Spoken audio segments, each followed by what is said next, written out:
Oke, bismillahirrahmanirrahim. Assalamualaikum warahmatullahi wabarakatuh. Selamat datang di kelas metode penelitian. Kalau teman-teman sekarang kebetulan lagi ngambil soal metodologi penelitian dan atau juga lagi ngerjain skripsi, maka kayaknya harus mulai mengikuti beberapa episode di kuliah metodologi penelitian ini. Yuk kita mulai dan simak baik-baik video. Nah, kita mulai dengan merefresh beberapa istilah-istilah yang harusnya teman-teman udah paham dan kita sepakati bersama. Supaya kedepannya kalau ngomongin istilah-istilah ini, kita nggak usah berdebat lagi atau punya tafsir yang beda soal istilah ini. Ya, istilahnya adalah metodologi, metode, dan penelitian.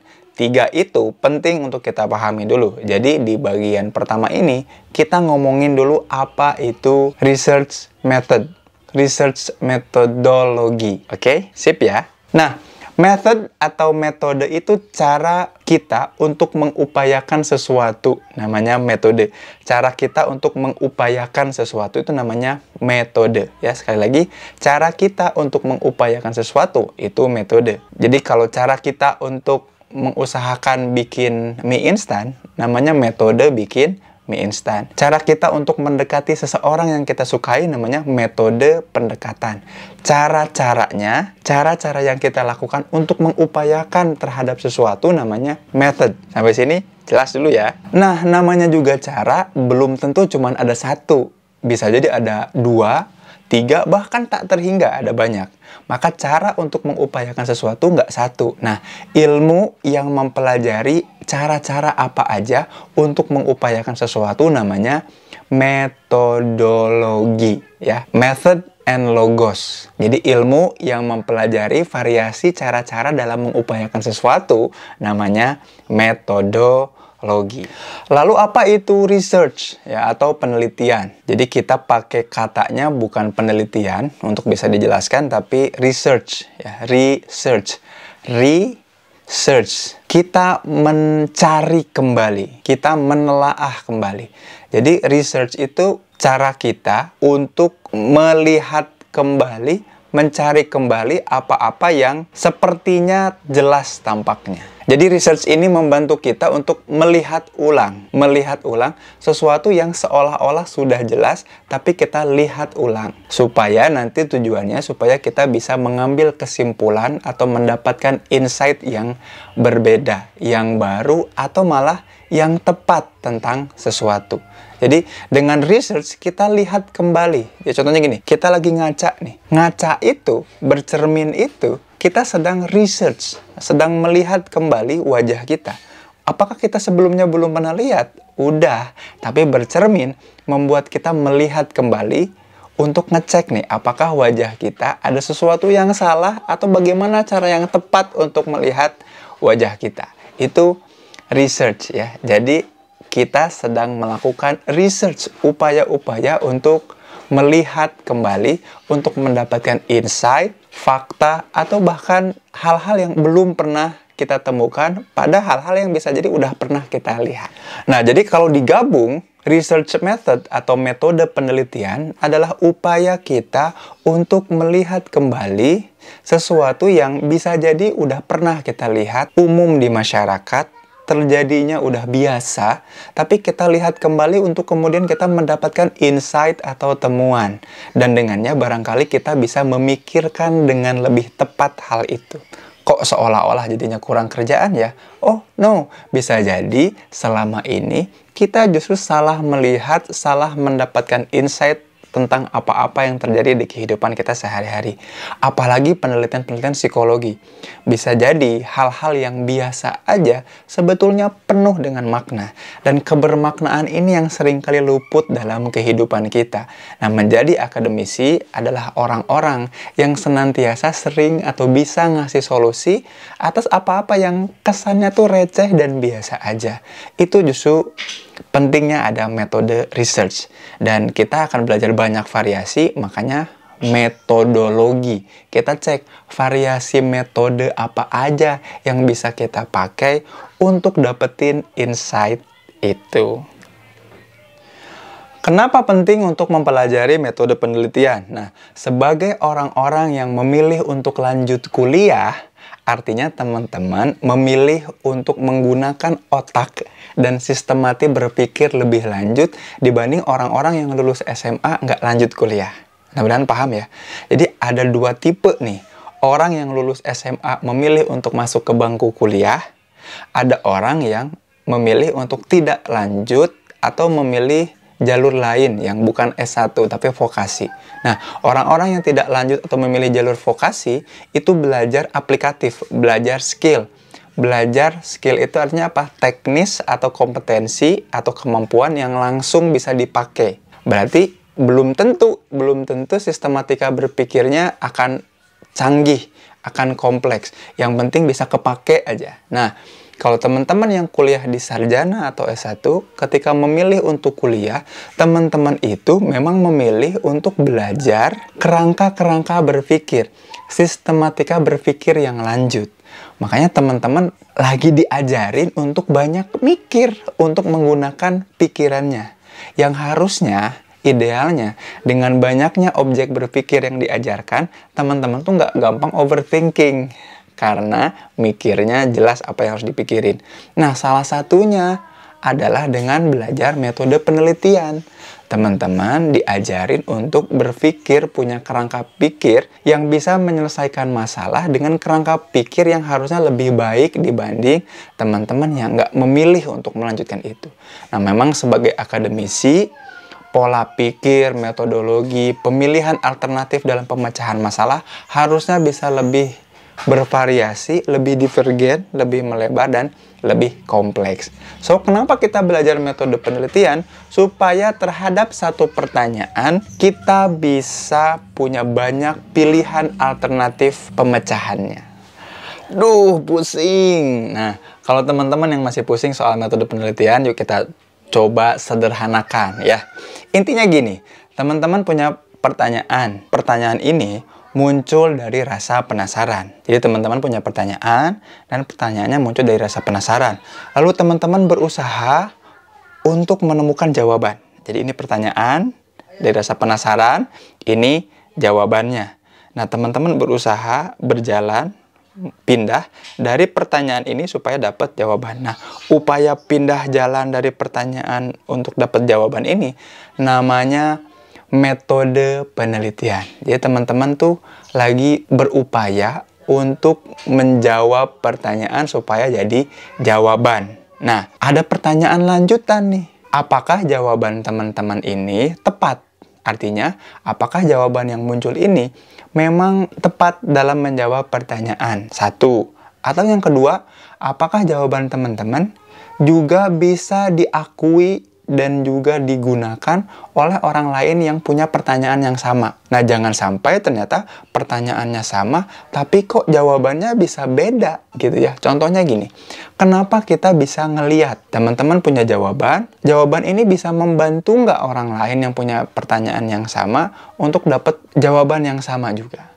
Sampai sini kebayang ya? Nah, metode penelitian ini penting banget untuk bantu orang lain menjawab pertanyaan-pertanyaan dengan tepat untuk bisa memahami dunianya, untuk kemudian bisa memprediksi dan juga mengontrol dunianya. Contohnya, kenapa sih kita nggak boleh keluar ketika ada corona ini? Penelitiannya bilang apa? Itu kan jawaban. Nah, kalau kita melakukan sesuatu yang dianjurkan, kita bakal kena apa enggak? Nah, seberapa valid kesimpulan itu? Nah, itu dipelajari atau dilakukan melalui metode penelitian. Gitu. Nah, jadinya yang penting itu di antara pertanyaan dan jawaban adalah di antaranya itu ada apa? Jadi, di antara pertanyaan dan jawaban, bagaimana sih cara seseorang menjawab pertanyaan sehingga jawabannya ini bisa dipertanggungjawabkan. Bukan hoaks ya, bukan fitnah, bukan gibah, tapi melalui cara-cara yang memang betul, tepat, terukur, sehingga jawabannya juga bisa kita pertanggungjawabkan. Nah, inilah prinsip-prinsip ilmiah. Jadi syarat dari sebuah metode penelitian yang bagus adalah bukan jawabannya yang masuk akal, tapi upaya-upaya research-nya, upaya-upaya metodenya itu satu, bisa diulang atau direplikasi istilahnya. Bisa diulang atau direplikasi. Dan yang kedua, robust. Robust itu kalau diulang lagi, kalau digunakan untuk pertanyaan yang sejenis, yang sama, yang identik, itu juga hasilnya jawabannya akan sama gitu ya. Dikasih contoh misalkan, kenapa sih orang bisa ngelihat? Karena punya mata. Loh, metodenya apa? Ya orang yang ngelihat ya membuka mata. Oke, gimana cara kita membuktikannya? Gitu. Ternyata orang bisa lihat itu orang yang buka mata dan dapat menangkap pantulan cahaya dari ruangan. Oh gitu ya. Nah itu jawaban yang kalau diulangi lagi, kalau kita coba penelitiannya atau orang lain nyobain penelitiannya yang sama, ternyata dapat kesimpulan yang sama. Nah, di metode penelitian tuh kita belajar itu. Kita belajar ngejawab pertanyaan dan punya jawaban yang berdasarkan kaidah-kaidah ilmiah yang membuat kita bisa mempertanggungjawabkan apa-apa yang kita simpulkan, apa-apa yang kita katakan.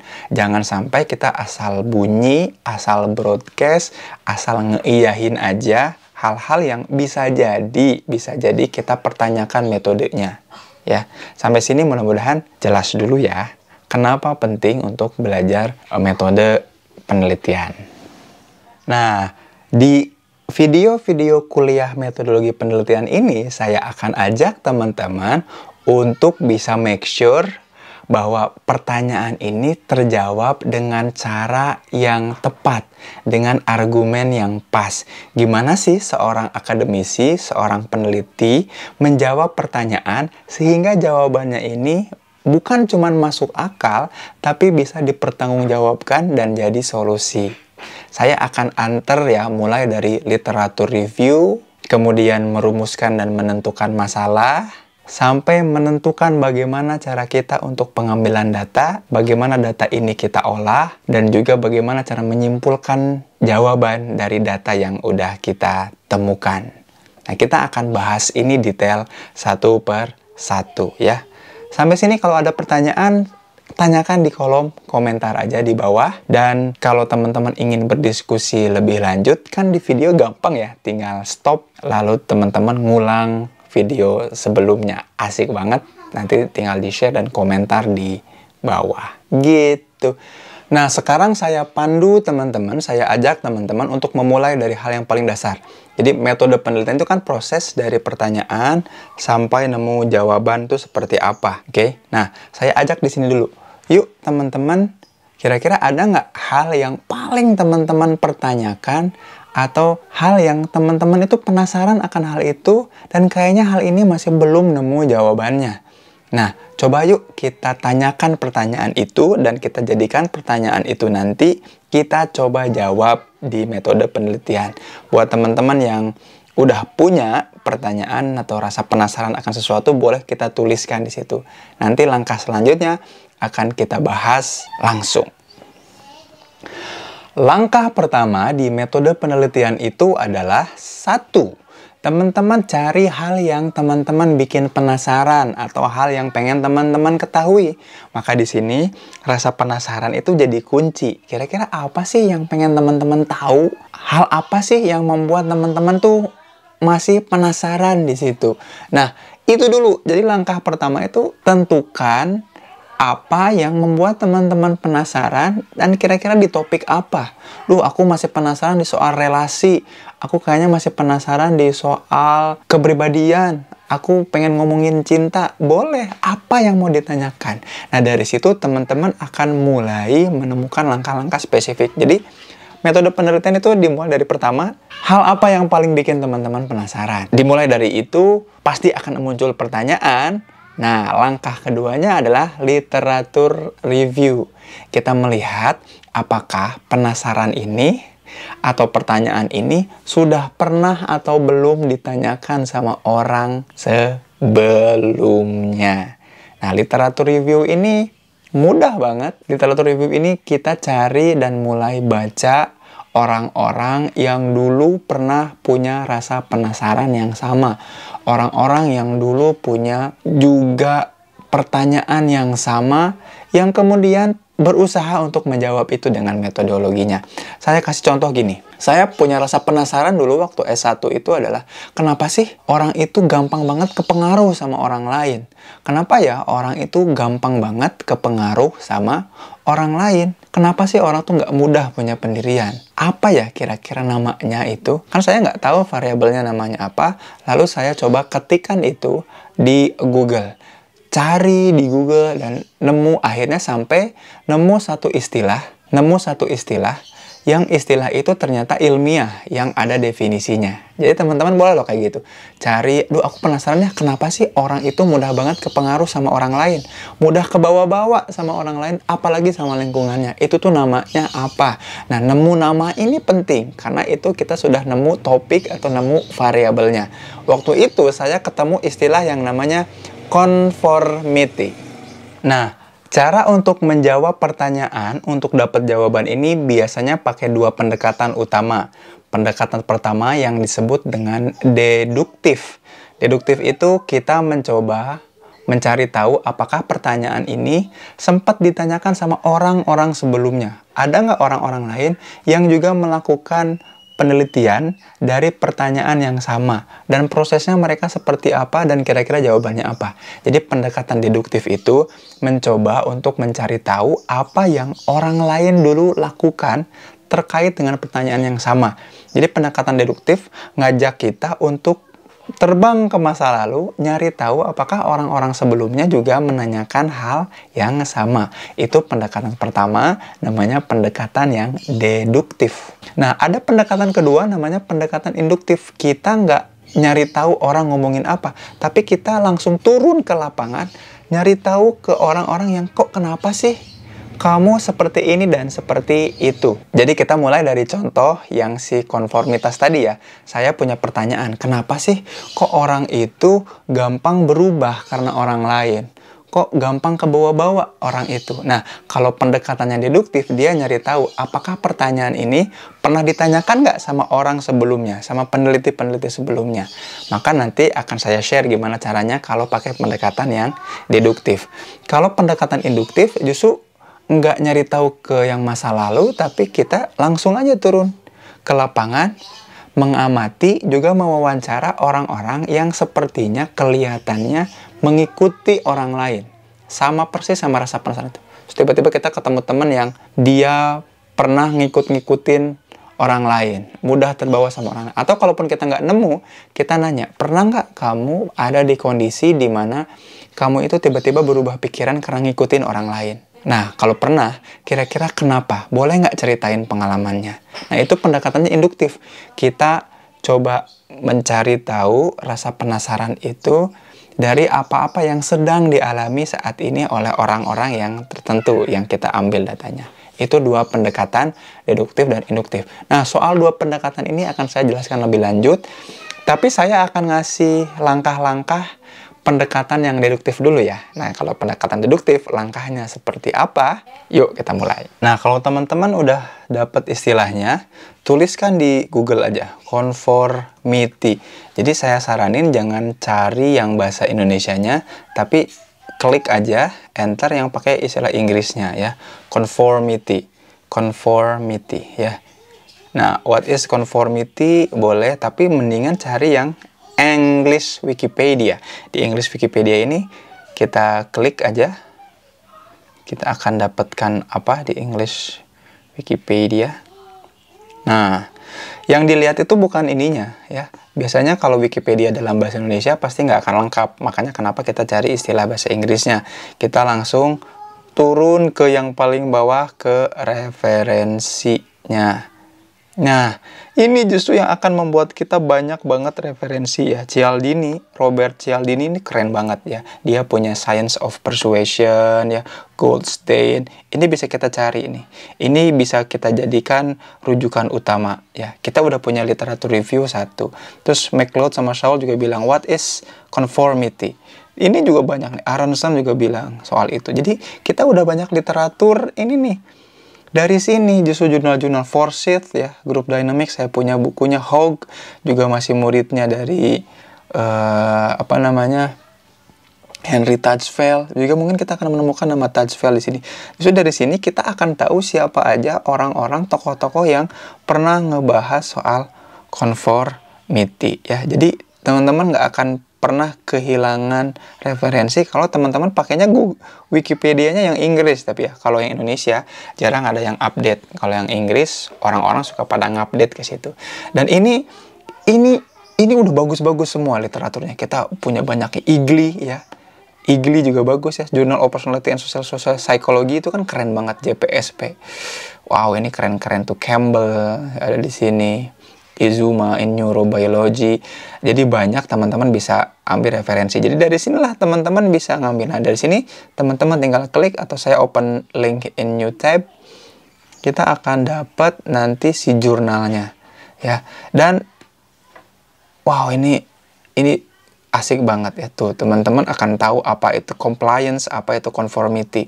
Dari sini nanti teman-teman bisa ngebedain nih apa sih conformity, apa bedanya sama compliance gitu. Nah, dari sini teman-teman bisa baca-baca. Nah, di sini baru teman-teman mengetahui siapa tokoh utamanya. Jadi, setelah dapat istilahnya, teman-teman tadi langkah pertamanya teman-teman harus tahu istilahnya apa. Langkah kedua, cari di Wikipedia, lalu cari aja literatur utamanya, buka jurnalnya, dan dia akan nyebutin orang pertama yang neliti itu. Jadi orang pertama yang neliti tentang konformitas selain Milgram adalah Solomon Asch. Nah, Milgram dan Asch ini harusnya ada di literatur teman-teman. Jadi teman-teman nggak boleh kemana-mana. Berarti orang pertama yang nyebutin istilah konformitas ini adalah Milgram sama Solomon Asch. Jadi dia harusnya ada di literatur teman-teman gitu. Itu langkah kedua. Ya, jadi literatur ini nih, yang semua yang ada di referensi ini harusnya teman-teman udah dapatkan dan juga masuk di situ ya, gitu. Langkah selanjutnya teman-teman buka scholars.google ya. Teman-teman buka scholars.google.co.id. Kita klik di sini. Lalu apa yang harus dicari di sini? Conformity. Nah, ini nih. Ketikan ya, saya ketikkan aja conformity meta analysis. Nah, kenapa kita harus nyari meta-analisis? Supaya kita bisa tahu siapa aja yang udah pernah mencoba untuk menjawab soal conformity ini. Jadi akhirnya kita nanti akan tahu siapa aja sih yang udah ngejawab. Kita buka ya yang pertama ini. Nah, kita udah dapat videonya, kita udah dapat jurnalnya. Nah, kita buka meta-analisisnya ya. Ini keren nih ya. Ini ngomongin meta-analisis. Jadi meta-analisis itu apa sih sebetulnya? Meta-analisis itu apa sih? Meta-analisis itu artikel yang mencoba mengumpulkan penelitian-penelitian sebelumnya terkait topik tertentu. Jadi yang saya kumpulkan ini adalah analisis tentang konformitas. Jadi dia ngumpulin semua penelitian sebelumnya soal konformitas. Nah, dari situ kita akhirnya jadi orang yang nggak buta banget soal konformitas. Jadi kalau tadi saya penasaran soal kenapa sih kok orang bisa berubah perilakunya karena orang lain, dan ternyata tahu bahwa kalimat itu istilahnya namanya conformity. Oh, ternyata udah banyak loh orang yang ngomongin, mikirin, dan nanyain hal yang sama. Nah, dari meta-analisis itu kita akan menemukan orang-orang dahulu yang punya pertanyaan yang sama dan berusaha untuk menjawab pertanyaan yang sama. Dari situ kita punya kajian literatur namanya, literatur review. Tapi itu kalau kita menggunakan pendekatan yang deduktif. Kalau pendekatan yang induktif itu seperti apa? Kalau pendekatan yang induktif, kita langsung turun ke lapangan melakukan survei. Pernah nggak kamu ngikutin orang lain? Atau tiba-tiba berubah pikiran karena adanya orang lain dan ngikutin orang lain? Oh, pernah. Oke, kalau pernah, ceritain dong pengalamannya seperti apa. Nah, itu yang kita langsung lakukan, mencoba untuk menggali pengalaman seseorang, penghayatan seseorang tentang apa yang kita penasarankan, apa yang kita tanyakan. Nah, dari situ kita mulai melakukan pendekatan awal. Sampai sini jelas dulu ya? Oke. Nah, di pertemuan selanjutnya kita akan ngomongin soal mencari masalah. Loh, kok nyari masalah? Nah, di pertemuan ini saya ngajakin teman-teman cuman sampai kenapa penting metode penelitian dan langkah awal kalau kita melakukan riset. Langkah awalnya adalah tadi menjawab pertanyaan. pertanyaan. Jadi kalau teman-teman punya rasa penasaran, punya pertanyaan, nah pertanyaan itu memang harus dijawab. Nah, langkah pertamanya adalah dengan kajian literatur untuk pendekatan deduktif. Kalau pendekatan induktif, langkah pertamanya adalah dengan survei, turun ke lapangan untuk mencari tahu, menggali pengalaman dan penghayatan. Nah, dari situ, apakah langsung bisa nemu jawaban? Belum, kita harus nyari dulu masalahnya apa. Atau kita harus merumuskan masalah. Nah, merumuskan masalah ini di pertemuan atau di video yang akan datang selanjutnya. Sampai ketemu lagi di video selanjutnya. Kalau ada pertanyaan, jangan lupa tanyakan di kolom komentar. Kalau kira-kira video ini bermanfaat buat teman-teman nih yang lagi belajar metode penelitian atau lagi ngerjain skripsi, bingung mau memulai dari mana, share video ini ya. Jangan lupa like, subscribe, juga share video ini ke orang-orang yang butuhin. Sampai jumpa di video selanjutnya. Wassalamualaikum warahmatullahi wabarakatuh.